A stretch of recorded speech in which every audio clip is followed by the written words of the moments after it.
বেশ কয়েকদিন যাবৎ আম্মুকে বলতেছিলাম বাসায় নিমকি বানানোর জন্য। বাসায় নিমকি খেতে আমার কাছে খুবই ভালো লাগে, কিন্তু অনেক দিন যাবৎ বানানো হয় না, আর সময় সুযোগও হয়ে ওঠে না। আজকে ফাইনালি বানানো হবে আম্মুর হাতের নিমকি। আর এই যে এটাকে আমি গজা বলে থাকি, আপনারা কি বলেন জানি না। আম্মুর হাতের এই দুইটা জিনিস আমার কাছে খুবই বেশি ভালো লাগে, আর এটা দুইটা জিনিস আম্মু খুবই ভালো বানায়। আর এগুলো বানাতে কিন্তু তেমন কোনো কিছুর প্রয়োজন হয় না, ঘরে থাকা উপকরণ দিয়ে যে কোনো সময় কিন্তু আমরা বানিয়ে ফেলতে পারি। শর্টকাটে আপনাদের সাথে আমি এই রেসিপিটাও একটু শেয়ার করব। এই যে প্রথমে আমরা আটা নিয়েছিলাম, আর আটার মধ্যে একটু কালো জিরা দেওয়া হয়েছে। আর এর আগে আমরা একটু তেল দিয়ে লবণ দিয়ে মাখিয়েছিলাম, ভালোভাবে একদম ঝরঝরে করে নিতে হবে। তারপর এটার মধ্যে পানি মিক্সড করে আস্তে আস্তে মথে নিতে হবে খুব সুন্দরভাবে। যদিও আমি খুব অল্প সময়ের মধ্যে দেখাচ্ছি, কিন্তু এটা একটা লং টার্ম প্রসেস, মোটামুটি অনেক সময় ধরে এই কাজটা করতে হয়। আর এটা হচ্ছে ফাইনাল রূপ। এই যে দেখতে পাচ্ছেন খুবই সুন্দরভাবে আটাটা মথা হয়ে গিয়েছে, আর কালো জিরাগুলোও দেখা যাচ্ছিল। আর কালো জিরাটা দিলে কিন্তু টেস্টটা অনেক গুণ বেড়ে যায়। আপনারা দেখবেন যে দোকানের নিমকিগুলোর মধ্যেও কিন্তু কালো জিরা দেয়। এখন খুব সুন্দরভাবে রুটিগুলো মেলে নিতে হচ্ছিল। আর নিমকি যখন আপনি বানাবেন তখন কিন্তু একদম পাতলা করে মেলে নিতে হবে।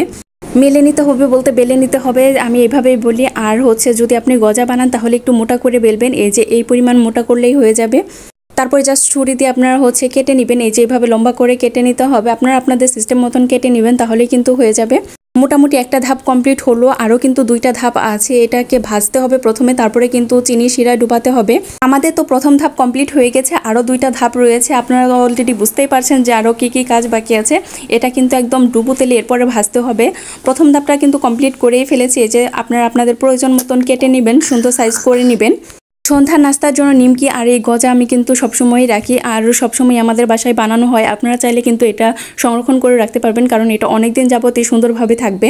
1 মাস তো খুব ভালোভাবেই রেখে খেতে পারবো, কারণ যেহেতু প্রতিদিন বানানো একটু ঝামেলার ব্যাপার, আর প্রতিদিন বানানো হয় না, এর জন্য আমরা একটু বেশি করেই বানিয়ে রাখবো। এই যে ডুবো তেলে একদম ভেজে নেওয়া হবে।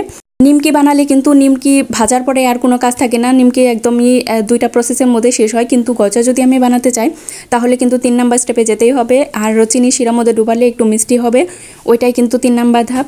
আর এই জিনিসগুলো আমার কাছে খুবই বেশি মজা লাগে, মুচমুচে একদম মুখে নিলে আমার খুবই ভালো লাগে। অনেকে মিষ্টি খেতে পছন্দ করে না, তারা নিমকিটা খেতে পারেন। আর আমার কাছে তো মনে হয় নিমকিটার মধ্যেও একটু মিষ্টি দিলে ভালো লাগবে। আমার বাসায় আর কেউ মিষ্টি খেতে তেমন বেশি পছন্দ করে না, আর আমি মিষ্টি খেতে খুবই বেশি পছন্দ করি। আমার কাছে নিমকির মধ্যেও মনে হয় মিষ্টি দিলে মজা লাগবে। এই যে গজাটা যখন ভাজা হয়েছে তখন এই অবস্থায় আসছে, কিন্তু এরপরে যখন আপনি চিনি শিরার মধ্যে ডুবাবেন তখন দেখবেন অন্যরকম হয়ে গিয়েছে। আমরা চাইলে কিন্তু এই অবস্থায় খেয়ে ফেলতে পারি, এটাও কিন্তু একটা টেস্ট আছে। আর ফাইনালি দেখেন নিমকিগুলো আলাদা রয়েছে, আর গজা দুইভাবে করা হয়েছে। খুবই সুন্দরভাবে চিনি শিরার মধ্যে ডুবানো হয়েছে, আর খুব সুন্দর একটা কালারও হয়েছে। যদিও অন্ধকারে আমি ভিডিওটা করেছিলাম লাস্ট স্টেপটা, এর জন্য কালারটা খুব বেশি ভালো না লাগলেও এটা কিন্তু দেখতে বা খেতে অনেক বেশি মজা হয়েছিল। আপনাদের সুবিধাতে দেখিয়ে দিলাম ফাইনালি।